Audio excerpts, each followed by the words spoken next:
Hello everyone, তোমরা দেখতেই পাচ্ছ মম সাইডে ফেসিয়াল করছে আর আমি এদিকে বসে আছি। তো আমার ক্লায়েন্টের আমি ফেস দেখাচ্ছি না, আমার ক্লায়েন্ট এসেছে নতুন হাট থেকে। তো ওর ফেসে ভীষণই বাজে অবস্থা হয়ে গেছে, যেহেতু ও মেডিকেলের প্রোডাক্ট ইউজ করেছে। তো ফেসটাকে একদম পুড়িয়ে ফেলেছে এবং গলা হাত সব পরিষ্কার, কিন্তু মুখটা ভীষণই একদম কালো হয়ে গেছে। তো ও যেহেতু একটা ফেশিয়াল করতে চাইছিল, তার জন্য ওকে একটা রিটার্ন লাগিয়ে ফেশিয়াল করে দিচ্ছি। আর কিছু রেগুলার বেসিস কিছু প্রোডাক্ট দেওয়া হলো, সেগুলো ও বাড়িতে ইউজ করবে। আর তোমরা এরকম যারা মেডিকেলের প্রোডাক্ট ইউজ করো তারা এরকম করো না, কারণ মেডিকেলের প্রোডাক্ট ভীষণই ক্ষতিকারক, স্কিনটাকে একদম পুড়িয়ে ফেলবে।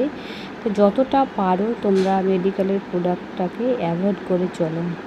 তখন মানে প্রথম প্রথম তো খুবই ভালো লাগবে, তারপরে তার রেজাল্ট কিছুদিন পরেই বুঝতে পারবে যে কতটা ক্ষতি হয়ে গেছে স্কিনে। তা চলো, সবাই ভালো থেকো, বাই।